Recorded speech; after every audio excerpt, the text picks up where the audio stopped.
누리라고 주신 거죠. 그래서 우리가 주님의 것을 마음껏 누릴 때 누가 가장 기뻐할까요? 하늘 아버지가 가장 기뻐하시죠. 이분이 우리에게 모든 걸 다 줬는데 마음껏 누리고 살 때 그 안에 아버지가 기뻐하는 그 기쁨이 우리 안에 샘솟듯이 넘쳐날 줄로 믿습니다. 우리 로마서 10장 9절 봅니다.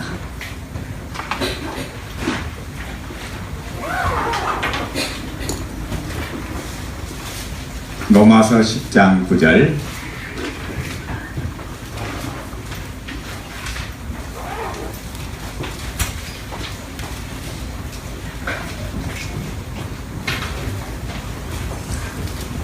자, 우리 다 같이 한 목소리로 합독하시면서 말씀 같이 받습니다. 다 같이 읽습니다. 시작. 내가 만일 내 입으로 예수를 주로 시인하며 또 하나님께서 그를 죽은 자 가운데서 살리신 것을 내 마음에 믿으면 구원을 받으리라. 아멘. 여러분, 성경을 읽을 때 그냥 읽으시면 안 되고요, 이 의미를 생각하면서 읽으시기 바랍니다. 그냥 우리 습관적으로 읽으면 뭔 말인지 모르죠? 우리 다시 한번 또박또박 의미를 생각하면서 이 본문 다시 한번 읽겠습니다. 시작. 내가 만일 내 입으로 예수를 주로 시인하며 또 하나님께서 그를 죽은 자 가운데서 살리신 것을 내 마음에 믿으면 구원을 받으리라. 아멘. 어제와 오늘 이어서 지금 세 번째 시간입니다. 그래서 우리가 새벽에 못 들은 분들을 위해서 또 오늘 처음 오신 분들을 위해서 잠깐 1강, 2강을 복습하고 넘어가기를 원합니다. 이 1강, 2강을 왜 하냐면요, 여러분 말씀을 받는 태도가 오늘 내가 그분을 만나느냐 안 만나느냐를 경험하기 때문에 그래요. 그래서 비록 새벽에 못 들었을지라도 또 어제 못 들었을지라도 오늘 짧은 시간에 요약을 해드릴 때 여러분 이 말씀을 그대로 연결해서 받으면 살이 되고 능력이 되고 힘이 될 줄로 믿습니다. 어제 믿음과 마음에 대한 부분을 오늘 새벽까지 말씀을 드렸어요. 그래서 이 두 타임을 통해서 믿음과 마음을 말씀을 드렸는데, 믿음의 정의가 뭐라고 했죠? 예, 사실을 그대로 받아들이는 것이 믿음이라고 했죠. 역사적인 사실, 그러니까 팩트를 지금 이야기하는 거죠. 이 사실을 들으면서 로마서 10장 17절은 뭐라고 말합니까? 뭐가 생긴다는 말이죠? 믿음이 생긴다고 이야기하잖아요. 그래서 믿음은 들으면서 나고, 들음은 그리스도의 말씀으로 말미암으니라.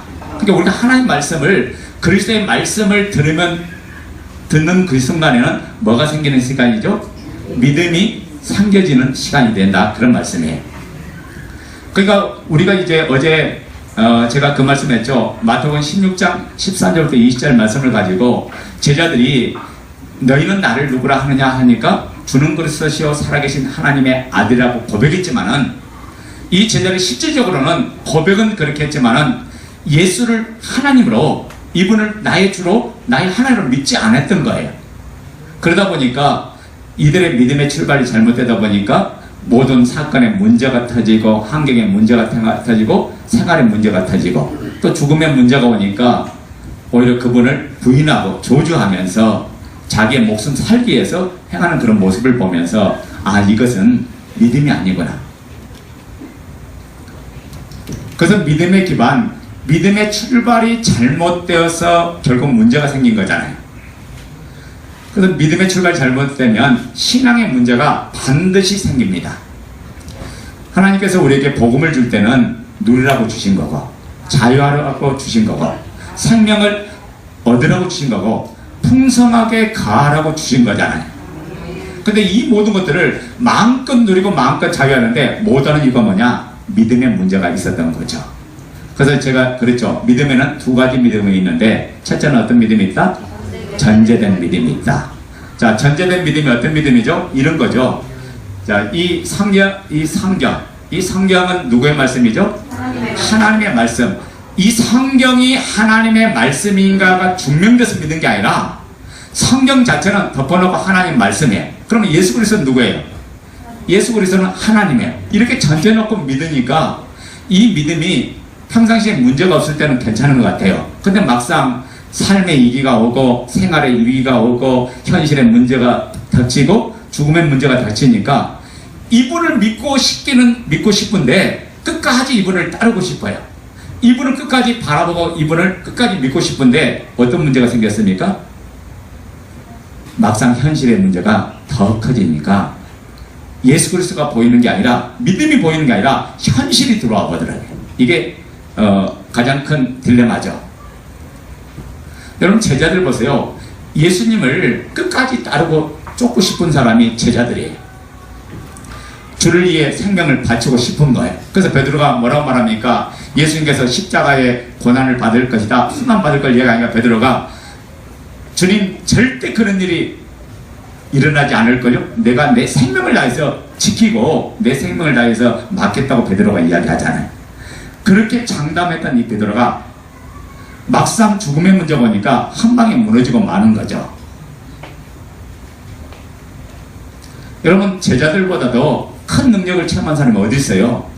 예수님이 행하신 일을 직접 본 사람은 제자들이잖아요. 수많은 이적을 직접 체험하고 능력을 체험했어요.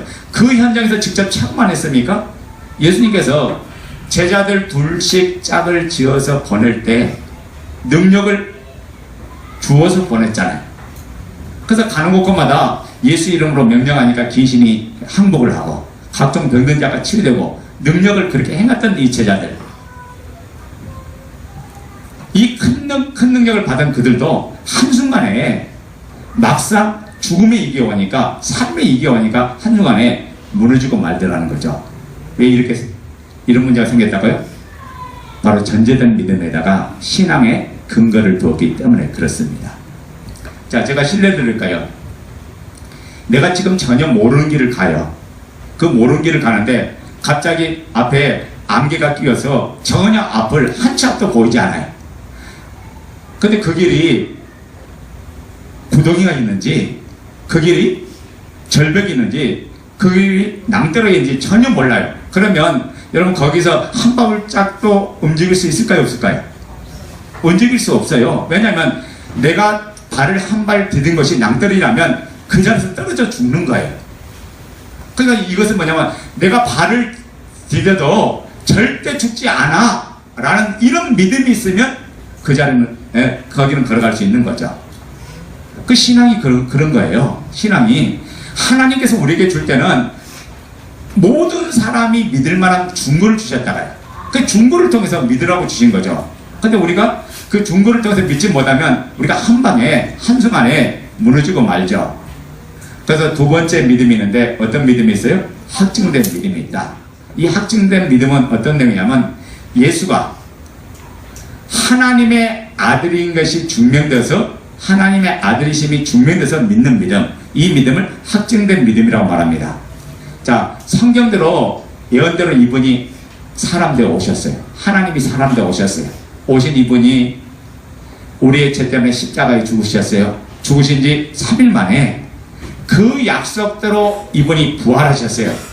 그래서 이분이 성경에 예언된 그 사실을 그대로 이뤘기에 그 약속대로 그분이 살아나셨기에 우리는 이분을 하나님으로 믿는 거예요. 왜요?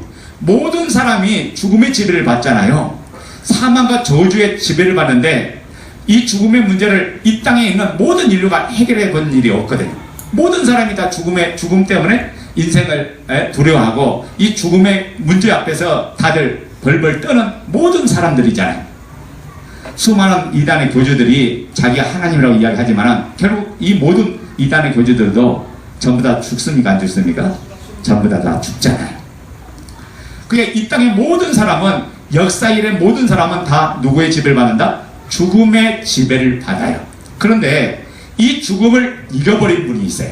이 죽음을 깨뜨려버리고 사망 권세를 깨뜨려버리고 부활하셔서 이 죽음을 이겨버리고 죽음에서 승리하는 그분이 바로 누구냐? 예수 그리스도인 줄로 믿습니다.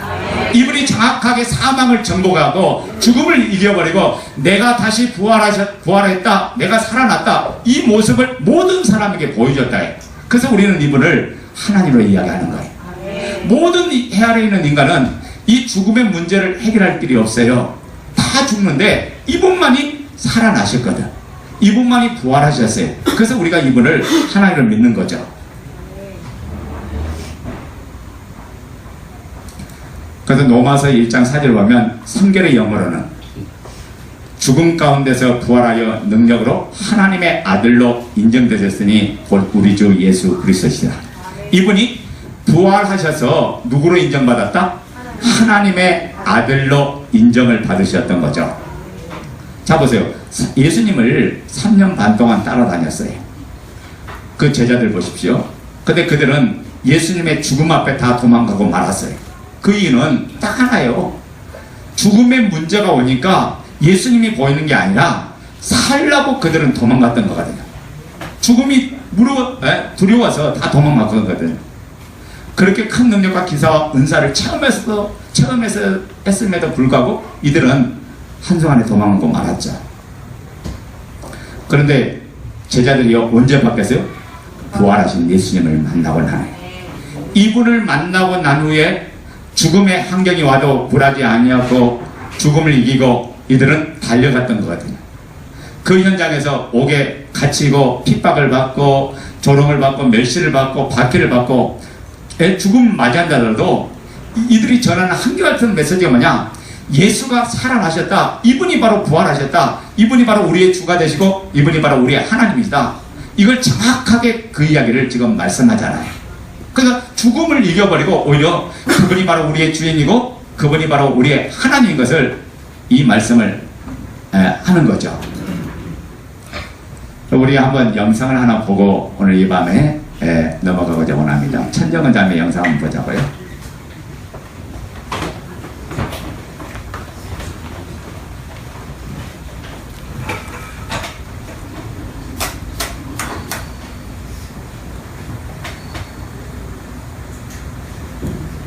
관계를 정확히 알게 되니 공동체를 통한 것이 없기에 공동체를 통해 성령이 역사하시는 것에 대한 증인으로서 이 간증을 씁니다.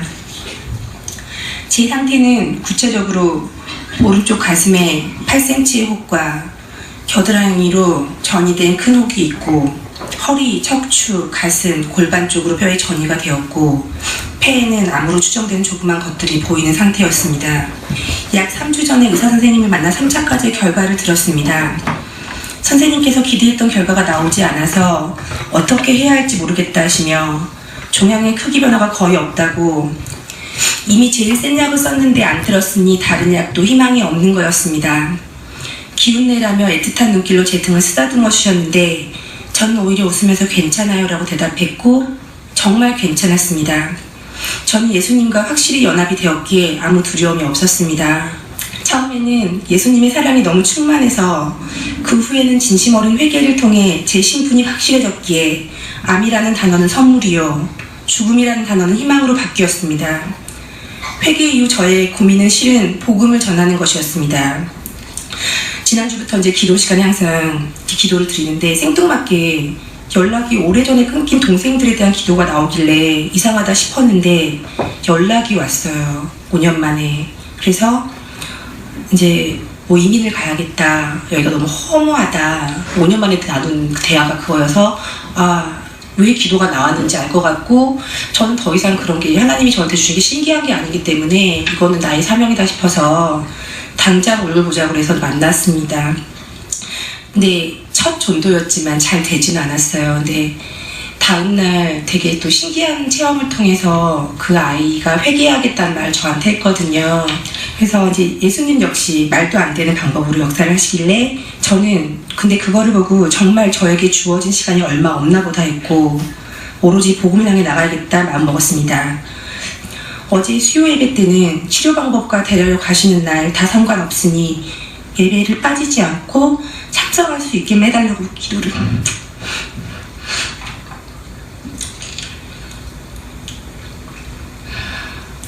기도드렸습니다. 예배를 빠지면 왠지 마귀와의 싸움에서 힘이 날 것 같지 않아서 정말 간절하게 기도를 드렸습니다. 실은 저는 영원히 살았다고 확신하기에 이 세상과 작별할 준비를 끝냈었습니다. 다만 저를 사랑하는 사람들과 저를 위해 기도해 주신 여러분이 나의 영생을 확신하고 마지막 순간에 기뻐해 주기를 바라는 마음만 있을 뿐이었습니다. 죄송합니다. 오늘은 6차 검사 결과를 통보하는 날이었습니다.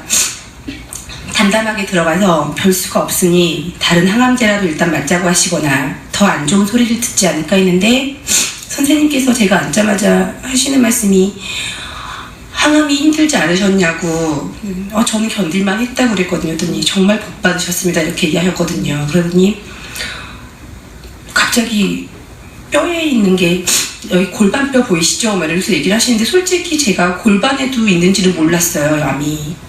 암이 있었던 흔적만 있고 없어졌습니다. 그러더라고요. 그래가지고 분명히 뼈에 있는 건 평생 가지고 와야 할 수도 있다고 하셨는데 항암으로는 절대 없어지지 않을 거라고 하셨거든요. 근데 너무 놀란 게 그 순간에 그 다음에 예수님이 당연히 생각이 났어요. 그래서 이제 감사했습니다. 그래서 너무 놀랐지만 당연히 예수님이 또 보여주신 결과였습니다. 치료는 항호르몬으로 하기로 했습니다. 항암 치료와 달리 항호르몬 치료는 먹는 약으로 일상생활에 전혀 지장을 받지 않습니다. 예수님은 저의 간절한 예배 드리는 거, 저는 지금 그거밖에 없었거든요. 여기에서만 살아있다는 느낌이 너무 확실하기 때문에 예배 드리는 것까지 저한테 허락해 주신 겁니다. 이건 제 개인의 기적이 아니라 공동체의 기적이라 확신합니다. 공동체의 기도도 또 제 기도도 그대로 응답을 계속 해주고 계십니다. 오늘 연수언니와 도경영부를 통해 진심으로 기뻐해 주시는 목사님과 사모님, 공동체 가족 여러분의 소식을 듣고 너무 뭉클했습니다. 진짜 나의 영원한 가족이구나. 내가 예수님을 주인으로 섬기며 흔들림 없이 두려움 없이 기쁨으로 지낼 수 있는 것은 실은 공동체라는 울타리 안에 있기에 가능한 것임을 고백합니다. 일단 너무 감사하게도 하나님께서 가망이 없는 뼈에 있는 걸 없애주셨다는 게 솔직히 이제 우리는 기적이라고는 생각 안 하잖아요. 당연한 거라고 생각하는데 저는 제가 저를 위한 기도를 안 드렸기 때문에 저는 저를 위해서 기도해 주신 여러분과 또 하나님의 뜻도 있고 그래서 이제는 정말 평생 가야 할 길이 하나라고 생각을 합니다. 그래서 결과는 예측은 할 수는 없어요. 그러니까 지금 이렇게 받았다고 해서 수술도 아직 남아있기 때문에 여러분께서 제가 좋아지고 안 좋아지고에 따라서 이렇게 마음이 흔들리지 않으셨으면 좋겠고요. 저는 이미 회개하면서 살았어요. 영원히 살았고 저는 실은 몸보다도 영원히 병든 인간이었는데 저는 영원히 치유를 받았기 때문에 저는 이제 더 이상 몸이 병든 자라는 생각이 없습니다. 그래서 혹시나 제가 가더라도 여러분께서 생각을 하실 때 하나님께서 데리고 가셨다. 좋은 곳으로. 아무튼 긴 간증 들어주셔서 감사하고요. 네, 사랑합니다.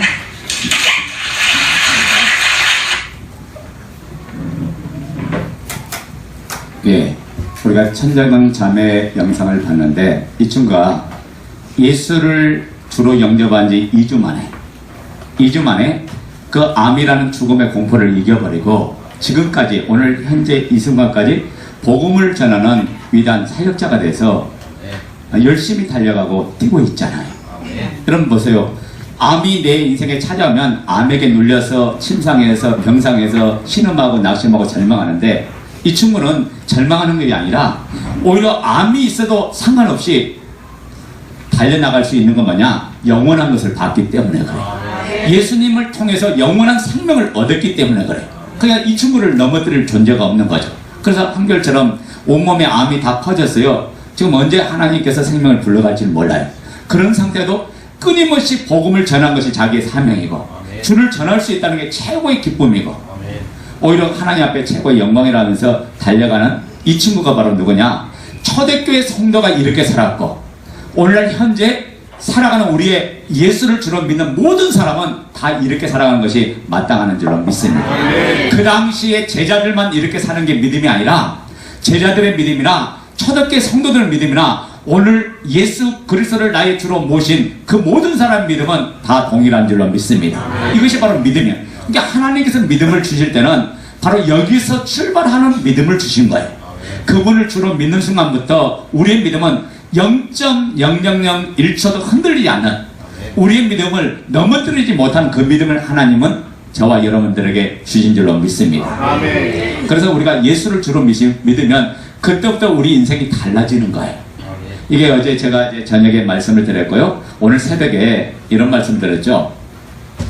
우리가 복음을 이제는 누려야 되는데, 이 복음을 누리는데 가장 최고의 장애물이 있어요. 그 장애물이 뭐냐면, 우리가 가졌던 그 느낌, 우리가 지금까지 형성하고 있는 그 감정, 이 느낌 감정으로 하나님의 말씀을 자꾸 이해하고 해석하고 적용하고 그 말씀을 받아들이는 것이 최대의, 마귀가 쓰는 최대의 홈이라고. 여러분 봐요. 마음의 작용에다 신앙의 기준을 주면 어떤 문제가 생깁니까? 마음이 좋을 때는 하나님이 계시고 마음이 안 좋을 때는 하나님이 안 보여요. 그러니까 하나님이 계셨다가 안 계셨다가, 하나님이 살아 계셨다가 하나님이 살아 안 계신 것 같고, 이 모든 것이 어디에 문제가 있는지 아세요? 마음의 작용에 의해서 이런 모든 문제가 왔던 거거든요.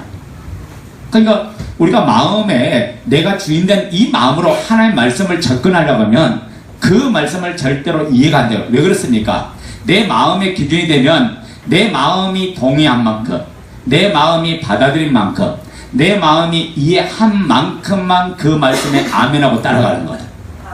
그러니까 이 내 마음에 동의가 안 되면 하나님 말씀이 그렇게 했을지라도 그 말씀에 아멘할 수가 없어요. 왜냐면 내 마음에서 동의가 안 되니까 아멘이 안 되죠. 아멘이 안 되니까 하나님 말씀보다도 누가 그 말씀이 올라가요? 내가 올라가서 그 말씀을 재단하고 그 말씀을 판단하면서 그 말씀을 거부하는 거예요. 이건 신앙생활이 아니에요. 이분을 나의 주인으로 모셨다면 이분의 말씀이 우리에게 생명인 줄로 믿습니다. 이분의 말씀으로 살아가는 것이 바로 믿음의 삶이고 신앙의 삶이거든요. 근데 자꾸만 어때요? 내 감정, 내 느낌에다가 신앙의 기준을 두니까, 이 느낌 감정에다가 기준을 두니까 우리 신앙이 지금까지 무너지는 신앙이 되고 말았던 거죠. 그래서 마귀가 할 수만 있다면 여러분 마음에 혼미를 자꾸만 주는 거예요. 이 복음의 광채가 비치지 못하도록 자꾸 마귀는 뭐냐면, 여러분이 세상에서 경험된 지식, 세상에서 배운 그의 틀, 지금까지 형성된 그 기준을 가지고 자꾸만 말씀을 접근하게 하고 하나님을 그렇게 보게 만들고 그 느낌과 감정에 의해서 반응하게 만들고, 이게 마귀의 최대의 작전이죠.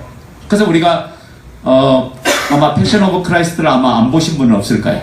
패션 오브 크라이스트 보면 여러분 어떻습니까? 예수님이 나 위하여 처참하게 죽는 그 장면을 보면요, 예? 채찍에 맞으시고 그 고난당하시고 피 흘리신 그 장면을 보면요, 눈물이 나요 안 나요? 나요. 예? 통곡하고 막 그분 앞에서 하면서, 하나님 이제는 이 내가 지은 죄가 얼마나 악랄한 걸 그걸 보니까 하나님 앞에 회개하면서 이제는 다시는 내가 그렇게 살지 않겠습니다 하는데, 또 해요 안 해요? 또 하고 또 하고 또 하고 해요. 그런데 문제는 뭐냐면, 어떤 날은 그렇게 그 통곡했던 그 영상이 어떤 날은 맹숭맹숭해.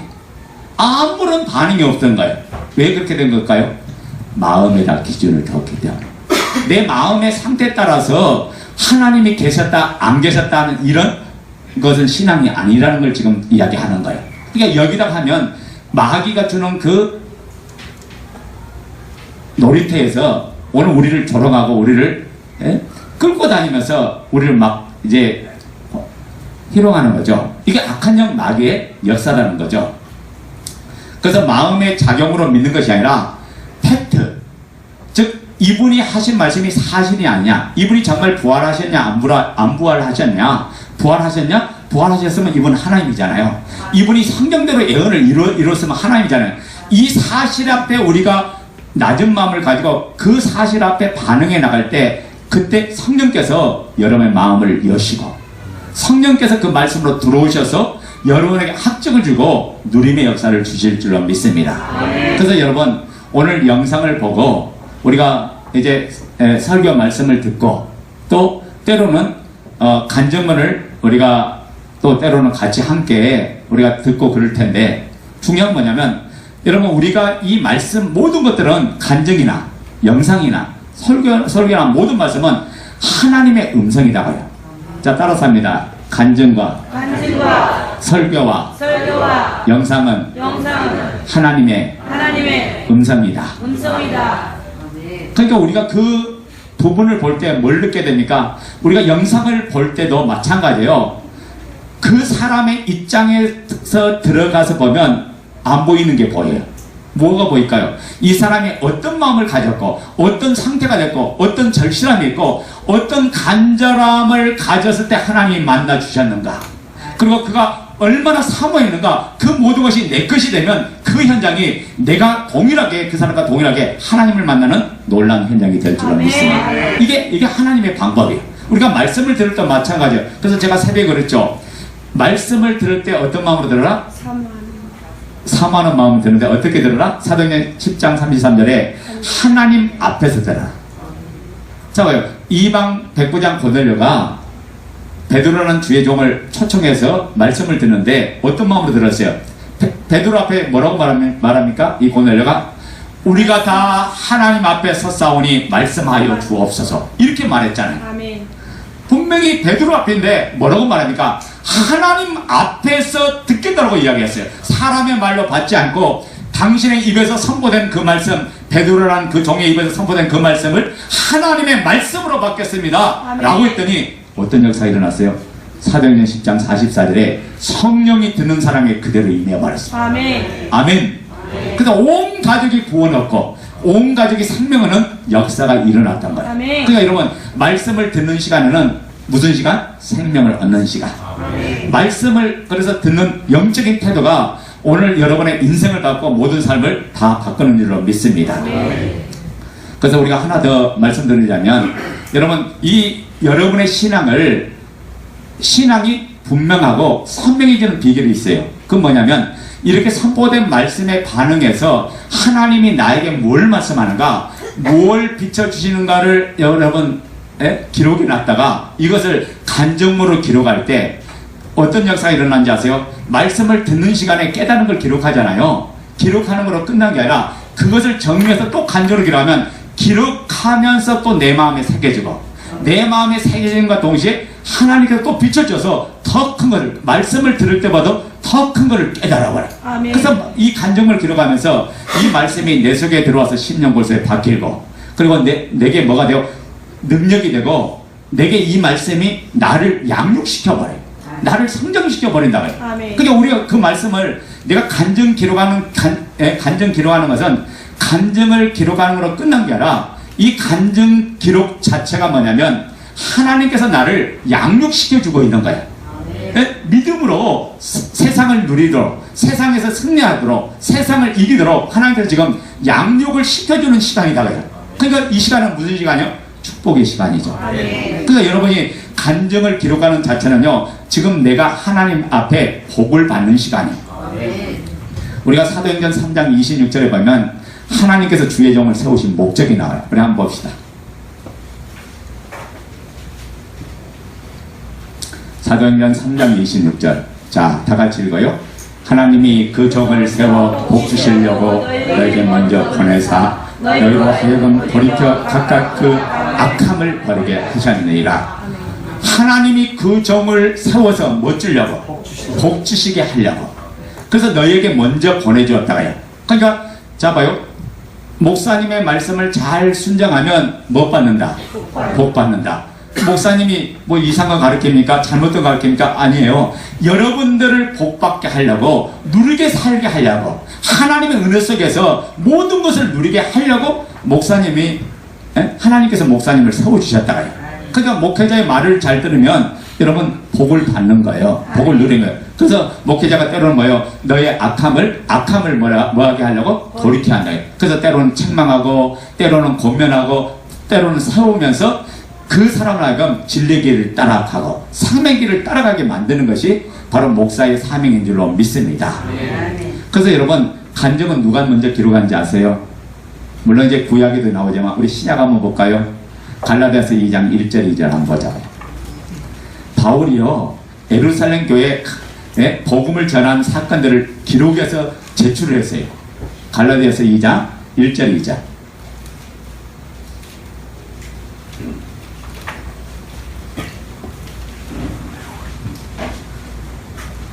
자, 읽습니다. 시작. 14년 후에 내가 바나바와 함께 디도를 데리고 다시 예루살렘에 올라갔노니 계시를 따라 올라가 내가 이방 가운데서 전파하는 복음을 그들에게 제시하되 유력한 자들에게 사사로이 한 것은 내가 다름질하는 것이나 다름질하는 것이 헛되지 않게 하려 함이라. 아멘. 자, 바울이 뭐라고 하니까 내가 바나바와 함께 디도를 데리고 예루살렘 교회를 올라갔던 거예요.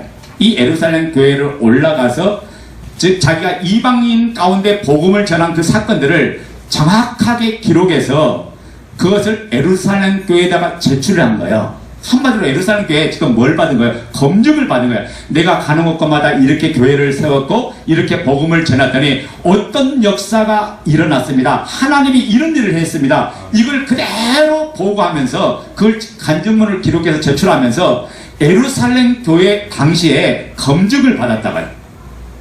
그러니까 여러분 간증 기록이 왜 중요한지 아세요? 간증 기록을 하다 보면 여러분의 영적인 태도가 보여요. 아멘. 여러분의 영적인 상태가 보인다고 해요. 내가 문제가 뭐고 내가 정작 바라봐야 될 것이 무엇인가를 정확하게 보여주는 게 이 간증 기록이에요. 우리 목사님이 아마 초대교회 밴드를 보여주시더라고요. 그래서 우리는 매일 이렇게 말씀이 올라가고 있다. 그리고 거기에 반응하면서 성도들이 댓글을 달고 이렇게 하고 있다. 그거 중요하죠. 근데 우리 교회는요, 모든 간증을 매일 선포합니다. 매일 모든 새벽 예배 때 제가 새벽 예배 설교만 3, 40분을 해요. 새벽 예배. 근데 간증을 몇 분 하냐? 간증을 20분을 해요. 성도들이 쓴 간증을 해요. 그러니까 이 간증이 너무 많이 써지니까 그 시간 안에 많이 써진 것도 아니에요. 근데 시간 안에 못 하니까 그 다음 달로 넘어가고 그럴 때가 많이 있어요. 우리 교회는요, 매일 간증이 아마 우리 공동체 80%가 날마다 써요. 날마다. 매일매일 쓴 간증이 80%. 뭐 일주일 모아서 80%가 아니라 날마다 쓰는 간증이 그렇게 나온다고요. 이게 중요합니다. 왜 그렇습니까? 이런 간증을 쓴다는 것은 간증 쓰는 자에게도 유익이 되지만은 공동체 전체에게 유익이 돼요. 왜 그렇습니까? 간증을 쓰면서 하나님의 뜻을 따라서 찾아가잖아요. 간증을 쓰면서 신앙이 더욱더 선명해지잖아요. 간증을 쓰면서 더욱더 분명해지거든요. 분명해지면서 끝나는 게 아니라 그 쓴 간증이 공동체에 흘러가면서 저 사람이 저 형제가 저렇게 은혜를 받았구나. 그러면서 나도 사마음이 갖게 되고 또 그 말씀을 내가 쇠바로 들으면서 그 말씀이 내 심령골수에 박히고 그래서 전하는 자가 준 그 말씀이 내 속에 들어와서 내가 그 말씀을 또 먹게 되고 먹으면서 거기서 또 빛을 받으면 또 간증을 써주게 되고 간증을 써주면서 계속 말씀이 터져나와야 돼요. 무슨 말이냐면 이런 말이죠. 목사님이 예루살렘에 대해서 1부터 5까지만 얘기했어요.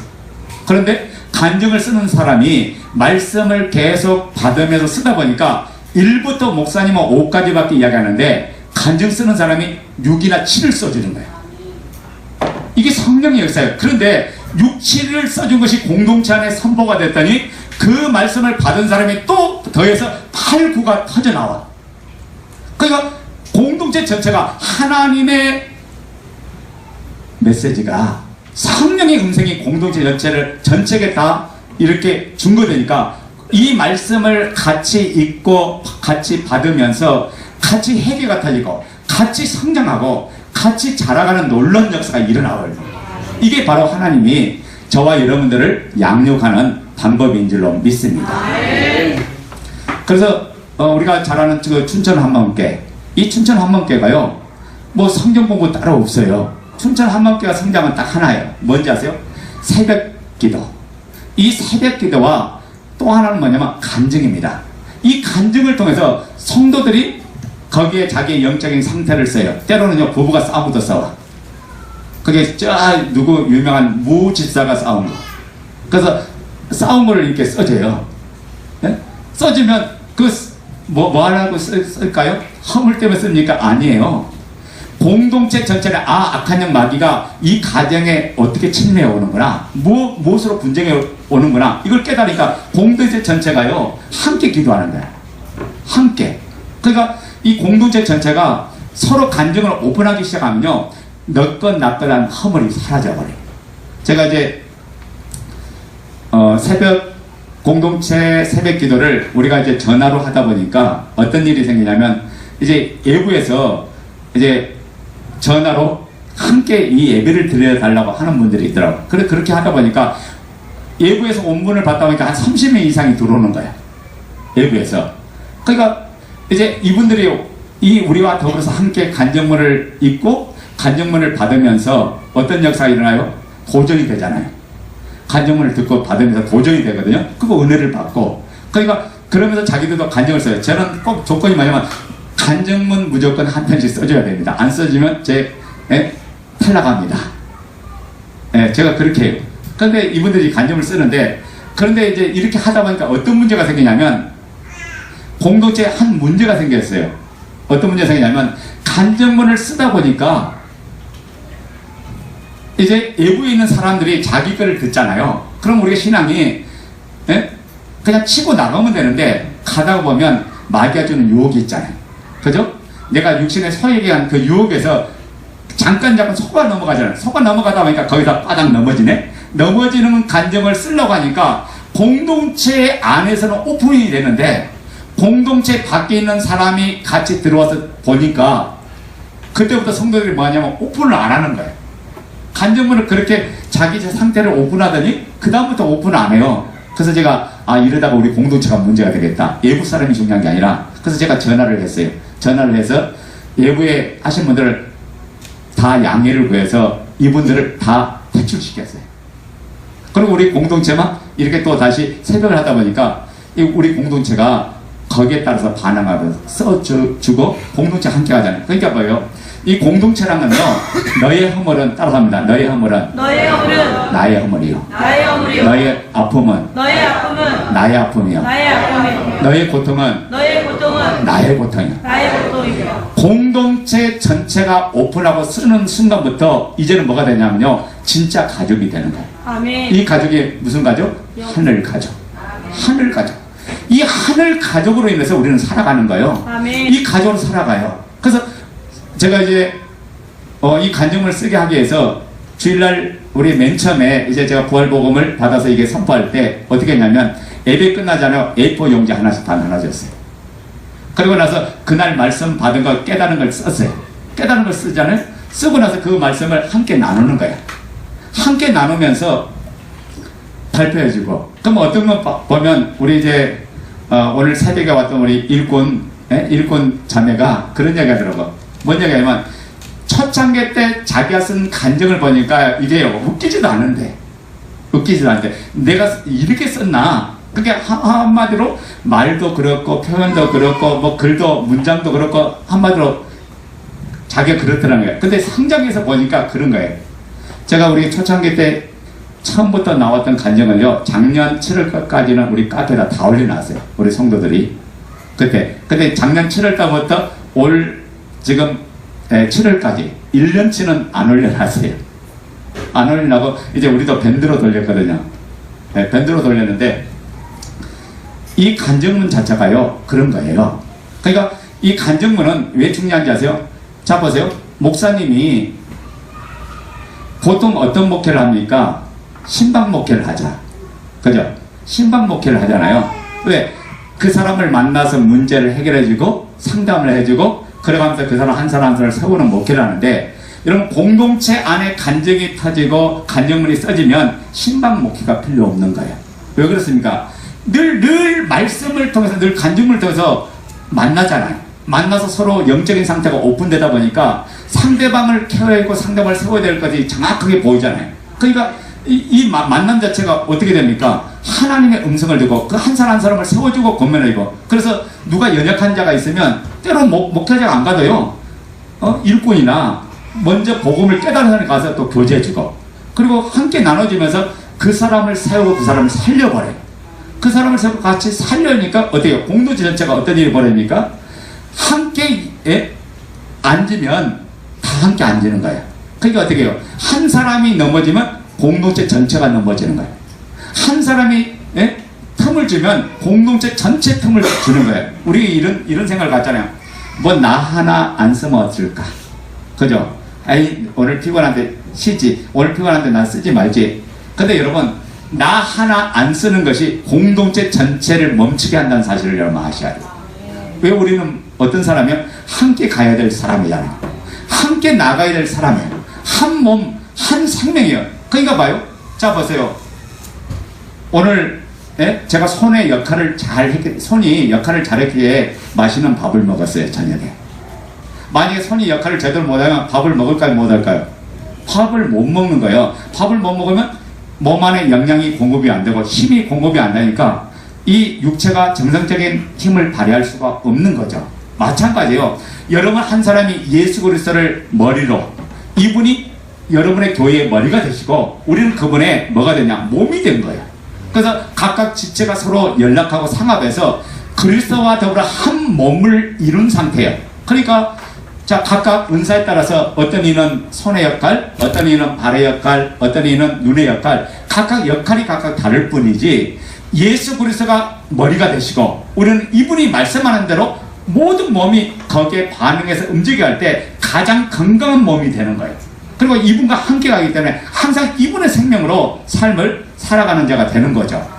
이게 하나님께서 우리에게 주신, 우리 초대교회에 주신 놀라운 축복이고 은혜인 줄로 믿습니다. 그래서 여러분, 간증 쓰는 것이 나 하나 안 쓰는 것이 나 하나 안 쓰는 것으로 끝난 게 아니라 내가 안 쓰는 것 자체가 공동체 전체를 멈추게 하는 거예요.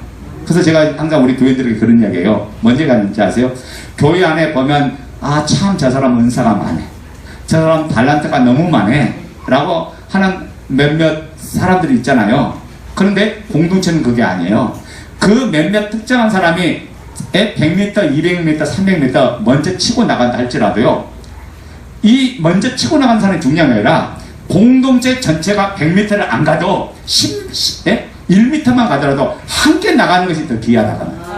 왜요? 우리는 한 운명이기 때문에 같이 뭐든지 같이 해야 돼. 함께 하면서 모든 것들을 이루어가고 모든 것들을 세워가는 거죠. 하나님께서 우리에게 모두에게 한 몸으로 주신 줄로 믿습니다. 그래서 간증의 이 유익이 뭐냐? 첫째는 이 간증을 기록하면서 뭘 생각합니까? 내가 죄의 유혹에 받아서 죄에 빠져서 넘어질 때 그 현상을 기록하면서 눈물 흘리고 회개하게 되고, 그리고 하나님의 은혜를 경험하면서 내 안에 기쁨이 충만한 것을 그것을 기록하면서 더욱더 내 안에 이분의 사랑, 이분의 은혜를 더욱더 충만하게 깨닫게 되고 경험하면서 하나하나 이 말씀을 기록하면서 봤더니 내 신앙의 유익이 일어나더라는 거. 제가 오늘 새벽에 우리 청년들에게 그런 이야기 했어요. 우리 청년 중에 두 자매가 이 자매가 간증을 기록하는데 그 부활로 확증하고 누리려고 하는데 잘 안 되는 거예요. 안 되는데 제가 그랬죠. 너 거기 그냥 간증 기록해. 그래서 간증을 기록하기 시작하니까 그 기록된 간증을 이제 조금씩 제가 교정해 주기 시작했어요. 자, 이제는 자, 너 편에서 쓰지 말고 요렇게 써.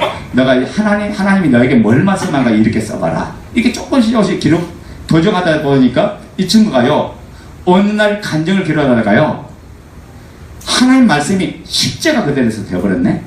그게 뭐예요? 간증을 기록하다가 뻥 빠져나온 거야. 근데 걔만 그렇게 빠져나온 게 아니라 그의 동생도 똑같이 안 됐거든. 똑같이 기록하다 같이 빠져나왔어.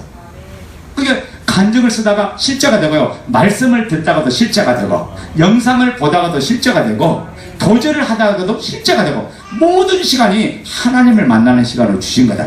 그러니까 우리 초대교회가 아마 이 간증을 쓰면 놀라운 역사가 일어날 줄 믿습니다. 여러분들은 초대교회가 안 되면 안 돼. 교회 이름을 바꿔야 돼요. 옛날 교회로 바꿔야 돼. 그잖아요. 교회 이름이 초대교회잖아요. 초대교회는 초대교회가 돼야죠. 아멘? 네. 그러니까 여러분이 적어도 2000년 전에 초대교회가 있었던 것처럼 오늘날 2000년 후에 오늘날 이 시대에 초대교회 모델이 되시길 바랍니다. 그래서 사람들에게 교회는 세상이 감당치 못할 것, 세상에 영향을 주는 거, 세상을 이기는 곳이라는 걸 이걸 정확히 보여줘야 돼. 그러니까 여러분 한 사람 한 사람이 이 복음을 누리면서 전진해 나가는 여러분 되시길 바랍니다. 그래서 이 간증의 개인적인 유익이 6가지가 있고 공동체의 유익이 몇 가지가 있냐? 23가지가 있어요.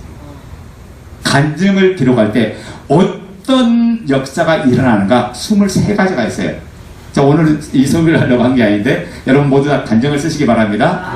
자, 우리 로마서 말씀 다시 봅시다. 로마서 10장 5절. 오늘 이 문제가 정리돼야 돼요. 오늘 이 시간 잘 들으시면 오늘 이 시간 실제가 될 줄로 믿습니다. 자, 로마서 10장 9절.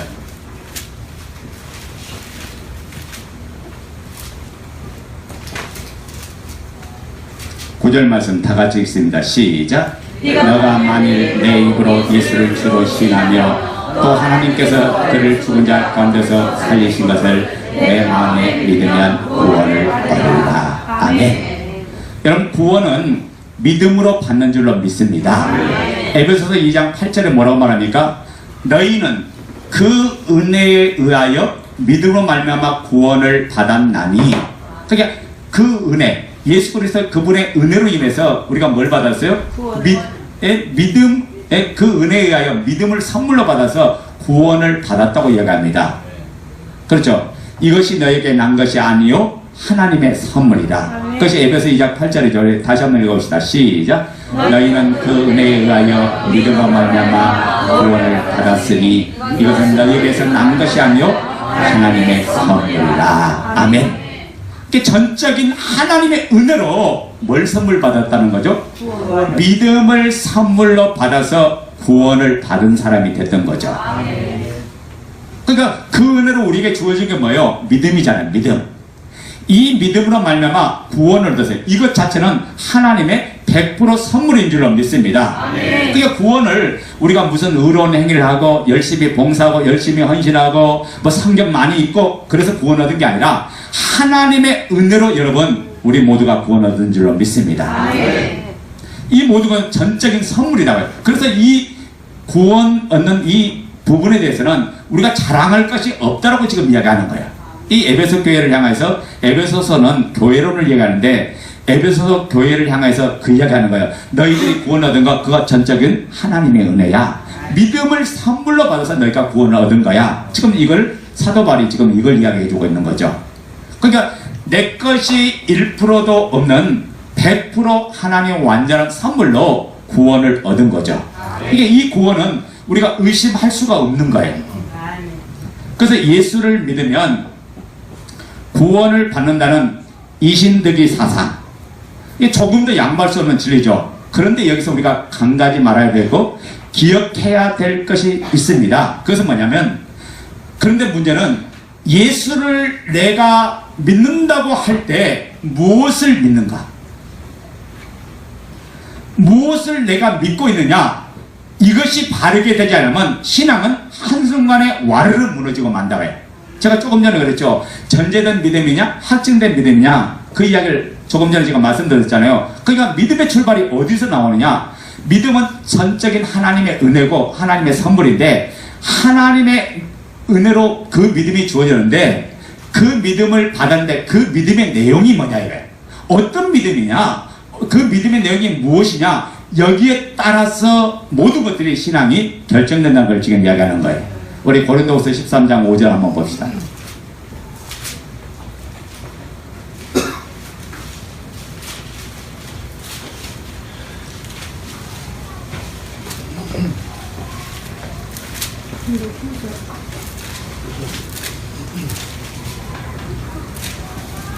고린도후서 13장 5절.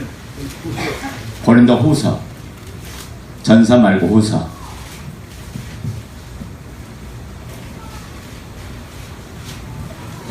자, 읽어요. 13장 5절 시작. 너희는 믿음 안에 있느라 너희 자신을 시험하고 너희 자신을 확증하라. 예수 그리스도께서 너희 안에 계신 줄을 너희가 스스로 알지 못하느냐? 그렇지 않으면 너희는 버림받은 자니라. 아멘.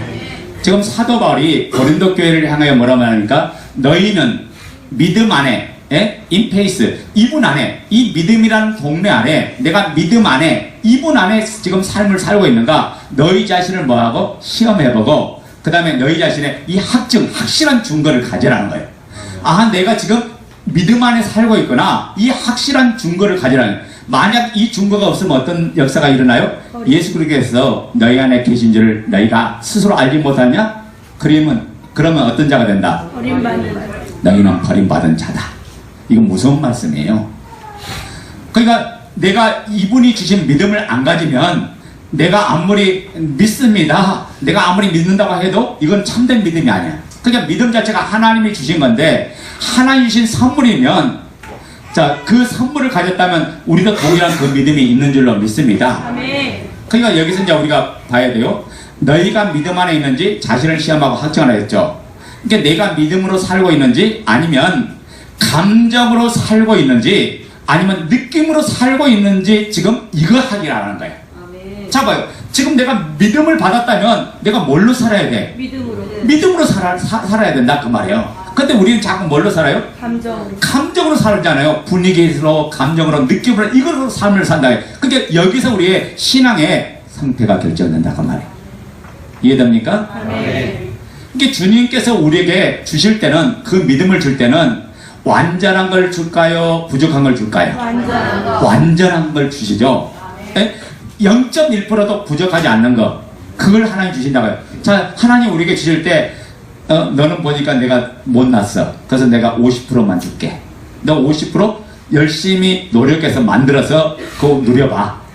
하나님 그렇게 했어요? 아니잖아요. 하나님은 모든 사람에게 믿을 만한 주권을 주는데 100%를 주신 거다. 이분의 믿음이 우리를 자유케 하고, 아멘. 이분의 믿음이 구원을 얻게 하고, 이분의 믿음이 누리게 하신다고요. 아멘. 그러니까 내가 어떤 행위나, 내가 기도 많이 해서, 내가 성경 많이 읽어서, 봉사 많이 해서, 충성 많이 해서 내가 구원 얻은 게 아니라, 전적인 이분의 은혜로 이분이 믿음을 선물로 주어서 구원을 얻은 거예요. 그게 이분의 믿음을 가지면 흔들릴 수가 있다 없다? 흔들릴 수가 없는 거야. 왜? 하나님이 주셨기 때문에 그 누구도 흔들 수가 없는 거예요. 그래서 우리가 로마서 8장에 보면 그분의 사랑 안에 거하는 나를 끊을 자가 있어요, 없어요? 끊을 자가 없다. 그것이 로마서 8장 37절부터 39절이잖아요. 위험이나 칼이나 기근이나 환난이나 적신이나 핍박이나 죽음이나 나를, 칼이나, 여기서 나를 끊을 자가 없다고 했어요. 어떤 환난이 오고 시련이 와도 우리는 이미 이긴 자가 된 줄로 믿습니다. 왜요? 이분의 사랑이 나를 붙들고 있어.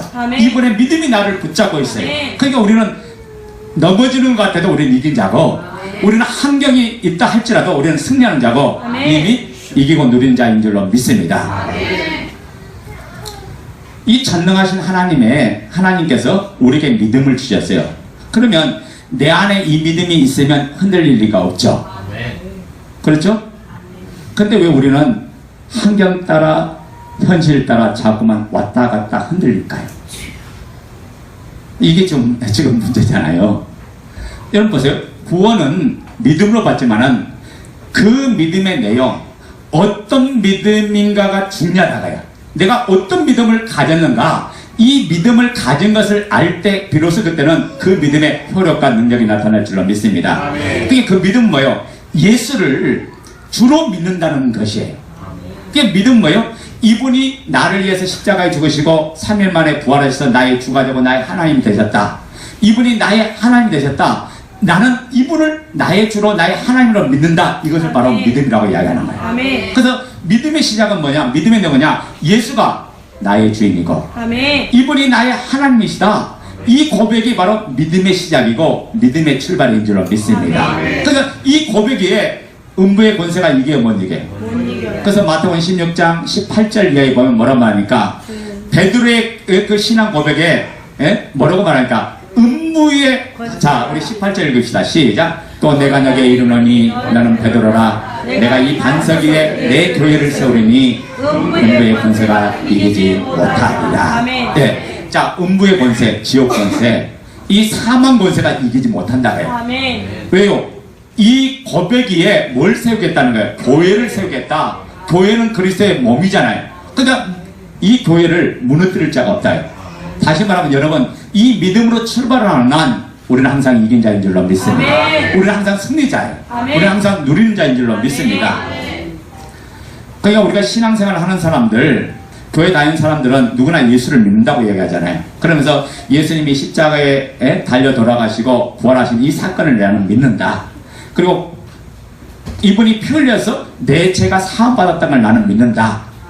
그러면 이분이 십자가에 죽어서 내 죄 때문에 피 흘려 죽으셨기 때문에 나는 이제 내 죄가 사함을 얻었다, 이걸 믿는다고 말합니다. 그러나 예수님을 믿는다는 말은 단순히 예수님이 행하신 사건이나 그리고 제3의 원리를 믿는 것은 아니에요. 나의 죄를 위하여 십자가에 죽으시고 부활하신 그 예수님을, 나의 죄를 위해 십자가에 죽으시고 부활하신 그 예수님이 나의 주인이시고 나의 하나님으로 나는 이분을 믿습니다. 이것이 바로 믿는 거다가요. 그러니까 이분이 나를 위해서 죽으시고 나를 위해서 죽으신 이분이 3일 만에 부활하셔서 나의 주인 되고 나의 하나님 되신 것을 저는 이분을 나의 주로 믿습니다. 나의 하나님을 믿습니다. 이것이 바로 믿는 거다, 그 말이에요. 아멘. 그래서 로마서 10장 9절에 구원하는 조건이 두 가지가 있죠. 우리 다시 띄워드려요. 로마서 10장 9절. 자, 읽어요. 시작. 내가 만일 내 입으로 예수를 주로 신하며 또 하나님께서 그를 죽은 자 가운데서 살리신 것을 내 마음에 믿으면 구원을 받으리라. 아멘. 여러분, 여기 보면 구원은 조건이 두 가지 나오는데 첫째는 뭐다고요? 입으로 신. 내 입으로 예수를 주로 시인하라. 두 번째 또 마음에 믿으라. 두 번째 뭐죠? 마음에 믿으라. 그를 죽은 자 가운데서 살리신 것을 내 마음에 믿으면, 아멘. 예? 내 마음, 이분이 죽었다가 부활하신 것을 내 마음에 믿으면 뭘 얻는다? 구원을 얻는다. 지금 이걸 이야기하잖아요. 이게 구원하는 조건 딱 두 가지예요. 예수를 주로 시인하고, 아멘. 두 번째는 이분이 죽은 자 가운데 살아나신 것을, 부활하신 것을 내 마음에 믿을 때 구원을 얻는 거예요. 아멘. 자, 이 말씀이 여러분 아멘 됩니까? 아멘. 이 말씀 앞에 모두 다 아멘 됩니까? 아멘. 근데 여러분, 오늘 이 말씀은요 그렇게 쉬운 말씀이 아니에요. 이 말씀이 진짜 실제가 됐다면 여러분 모두 제가 필요 없어요. 모두 다 누리고 너무 기뻐서 이 안에 이미 천국이 이루어져서 아멘. 가는 곳마다 하나님 나라가 세워야 되고, 아멘. 마귀가 항복해서 떠나가야 되고, 아멘. 어둠의 진지가 파쇄돼야 되고, 아멘. 가는 곳마다 승리 역사 일어나야 돼요. 아멘. 왜 그러냐면, 자 보세요. 예수를 주로 시인한다는 이 첫 번째 구원받는 조건이 어떤 내용이냐가 제가 설명해 드릴게요. 지금 그 당시에, 초대교회 당시에는 로마의 압제와 박해 속에서 살아가는 그런 시대예요. 근데 그런 시대에 누가 신이냐? 가이사가 신이에요. 로마의 황제가 신이에요. 로마의 황제 외에 다른 신을 섬긴다. 그 사람은요, 그 신을 섬긴다는 것 때문에 재산을 몰수당하고 노예가 되고 불에 태워서 죽이고, 사자의 굴속에 던져넣고. 예수를 내가 주로 신하는 말은 목숨을 걸고 하지 않고서는 할 수 없는 말이에요. 내가 예수는 나의 주입니다. 이 고백 때문에 내가 죽어도 이분은 나의 주입니다. 아멘. 이 고백이 된 사람만이 진짜 고백을 할 수 있는 고백이다. 아멘. 아멘? 이분이 나의 주인이라는 이 고백은요 그냥 나온 고백이 아니에요. 어떤 고백이요? 내가 죽어도 예수님은 나의 주입니다. 아멘. 내가 이분 때문에 내가 죽어도 예수님은 나의 주인입니다. 내가 손해를 봐도, 내가 재산을 다 몰수에 빼앗겨도 예수님은 그래도 나의 주인입니다. 이 고백이에요. 그러니까 여기 시인한다는 말은 삶을 통해서 시인하는 거예요. 때로는 뭘 통해서 시인해요? 목숨을 통해서 시인하는 거죠. 그러니까 예수가 주인이라는 그 말은 우리가 쉽게 말하면 쉽게 고백하는 고백이 아니에요. 만약에 이 고백이 저와 여러분에게 동일한 고백이면 초대교회 같은 놀라운 능력의 역사가 동일하게 나타날 줄로 믿습니다. 아멘. 그러면요, 자, 경제적인 문제가 왔다. 여러분, 이 고백하는 사람이 거기에 무릎 꿇을까 안 꿇을까? 무릎 꿇을까요 안 꿇을까요? 또 그건 자신 없어요? 어제는 걸어가더니 오늘 하루 만에 바닥을 떨어진 것 같은데, 비행기에 너무 자주 뛰면 떨어지죠? 자, 보세요. 예수님을 시인한다는 건요, 내가 죽어도 이분은 나의 주인입니다. 아멘. 내가 손해봐도 이분은 나의 주인입니다. 아멘. 내가 병들어서 죽어도 이분은 나의 주인입니다. 아멘. 내가 물질이 완전히 다 없어진다 할지라도 이분은 나의 주인입니다. 아멘. 그 고백, 이 고백이 예수를 주로 시인한 사람의 고백이다. 아멘. 그리고 그분이 죽은 자 가운데 다시 살아났었습니다. 이 말은 무슨 말일까요? 나도 이분을 믿기 때문에 죽어도 삽니다. 그 말. 아멘. 나도 영원한 생명을 가졌습니다. 나도 영생을 가진 자입니다. 예수님이 부활한 것처럼, 부활의 천년매가 된 것처럼 저도 부활합니다. 라는 이 고백이 동일하게 있는 줄로 믿습니다. 아멘. 그러니까 육신의 생명을 죽인다 할지라도 나는 이미 영원한 생명으로 살아가는 존재야. 아멘. 그러니까 나를 이길 자가 없고 나를 무너뜨릴 자가 없는 거죠. 그래서 예수님을 주인으로 믿는다는 건요, 예수를 믿는다는 말은 예수님을 누구로 믿는단 말이에요? 주인으로 믿는다는 걸 예수를 믿는다고 이야기해요. 그러니까 교회당 다니고 예배당 다니고 신앙생활 한다고 무조건 예수를 믿는 게 아니라 이분을 위해서 내 생명도 이분 것이고, 아멘. 이분이 원하시면 내가 죽는 것도 아멘이고. 아멘. 우리는 그렇잖아요. 우리는 보통 어떻게 기도합니까? 주님, 하나님의 영광을 위해서 이것을 주시옵소서 라고 하면서 안 주시면 실망하고, 그게 아니라 이분이 내 생명을 가져간다 할지라도 아멘, 오히려 아멘. 기뻐서 아멘 하는 사람이 진짜 신앙이다. 아멘. 왜 그렇습니까? 영원한 나라 가는데, 아멘. 영원한 세계, 영원한 생명으로 살아가는데, 아멘. 그러니까 육신의 생명이 중요한 게 아니라 영원한 생명이 더 중요한 거예요. 그 영원한 생명으로 살아가니까 현재 당하는 한란, 고난, 시련, 역경을 이겨버리고 승리하면서 걸어가는 사람이 되는 거죠. 그게 예수를 믿는다는 게 뭐냐고? 예수를 나의 주인으로 믿는 걸 이야기합니다. 아멘. 그래서 믿는다는 걸 다시 표현하면, 나의 죄를 위하여 십자가에 죽으시고 부활하신 예수님이 나의 주인임을 이제는 믿습니다. 이것을 믿는다고 이야기하는 거죠. 이게 믿는다는 말이 단순하게 믿습니다. 예, 예수님 믿습니다. 아니, 영접할까요? 그래서 아멘에서 따라서 내가 죄인입니다 회개하고 그렇게 끝난 게 아니라 내 마음 중심 안에 이분을 뭘로 모시는 거야? 주인으로 모시는 거예요. 자, 보세요. 제가 마음으로 믿으면 안 된다고 했죠. 근데 지금 이제 또 마음의 중심을 믿으라 했죠. 그게 무슨 말이냐면, 이 팩트, 이 사실에 따라서 이분이 진짜 주인이잖아요. 주인된 이 사실을 그대로 내 마음 중심에 믿는 거예요. 내 마음에 작용해서 이분이 느껴졌다 안 느꼈다 그것으로 예수를 믿는 게 아니라, 그 팩트 사실을 따라서 이분을 진짜 이제는 내가 주인이 아니라 이분이 주인이잖아요. 그러니까 내 마음의 주인으로 나를 내려놓고 이분이 오셔서 내 마음의 주인 되어 주옵소서. 이게 뭐냐? 따라서 합니다. 영접이다. 영접이다. 그래서 영접하는 자, 곧 그 이름을 믿는 자들에게는 하나님의 자녀가 되는 권세를 주었사오니. 그러니까 영접 이퀄 뭐라고 했어요? 믿음. 그 이름을 믿는 자. 영접이나 믿는 말이나 동의해요. 같은 말이에요. 같은 말. 똑같은 말을 그렇게 표현한 거예요. 이게 영접했다고 말은 이 사람, 나는 예수님만이 나의 주인입니다. 나는 이분을 내가 믿습니다. 그 말하고 똑같은 말이다. 아멘. 아멘. 그래서 예수님을 주인으로 믿을 때 예수님이 나의 모든 것이 되어주시는 거예요. 그분이 나의 전부가 되어주세요. 그래서 우리는 예수님을 향해서 주님은 나의 주인입니다, 나의 하나님입니다, 아멘. 이 고백을 동일하게 하는 줄로 믿습니다. 아멘. 우리가 이 부분에서 보통 예수님을 주인이라고 하면 자신이 뭔가 손해보고 뭔가 빼앗기고 그런다고 생각해요. 왜냐하면 예수님이 나의 주인 된다는 이 말을 우리가 이 땅에서 배운 세상적인 관점 기준으로 그 주인이라는 개념을 생각하니까 그렇다고요. 이 세상은 주인과 종의 관계는 어떤 관계예요? 종속의 관계잖아요. 노예와 주인은 종이 된다는 말은 자유도 없고, 종이 된다는 말은 재산도 없고, 그죠? 자기 소유도 없고, 모든 것이 없는 게 종이잖아요. 이게 이 개념으로 이 주인을 접근하니까, 우리가 이 개념으로 접근하니까 내가 예수님을 나의 주인으로 모시기가 그래서 싫은 거야. 그래요, 안 그래요? 이 개념으로 접근하니까 그렇게 된다고 해요. 그러나 예수님이 내 인생의 주인 되어 주려는 건 딱 하나요. 너는 더 이상 마귀의 종이 아니야. 너는 죄가 너를 끌고 다니는 존재가 아니야. 너는 세상에 쫓겨다니는 존재가 아니고, 너는 세상을 누리고 다스릴 사람이야. 내가 너의 주인 될, 내가 너와 함께 해줄게. 그래서 너는 이 땅에서 누릴 사람이야. 하늘의 권세를 가진 사람. 지금 그걸 이야기하는 거다가요. 그러니까 마귀로부터 모든 빼앗겼던 걸 이분은 되찾아 주려고, 이분은 모든 것을 주시려고 오신 분이다. 그러니까 마귀는 도적에 오는 이유가 뭐죠? 도적질하고 빼앗고 도적질하고 죽이고 멸망시키려고 오잖아요. 근데 예수 그리스도가 오신 목적은 뭐예요? 생명을 얻게 하고 이분이 누리게 하려고, 이분 안에 풍성하게 거하게 하려고 이분이 오셨다. 아멘. 그러니까 우리 이분은 다 주시려고 온 거예요. 아멘. 다 주시려고. 어제 제가 그랬죠. 예수 그리스도가 오신 목적이 뭐예요? 데살로니가전서 5장 10절에서 우리가 한번 봤죠. 그 목적이 뭐죠?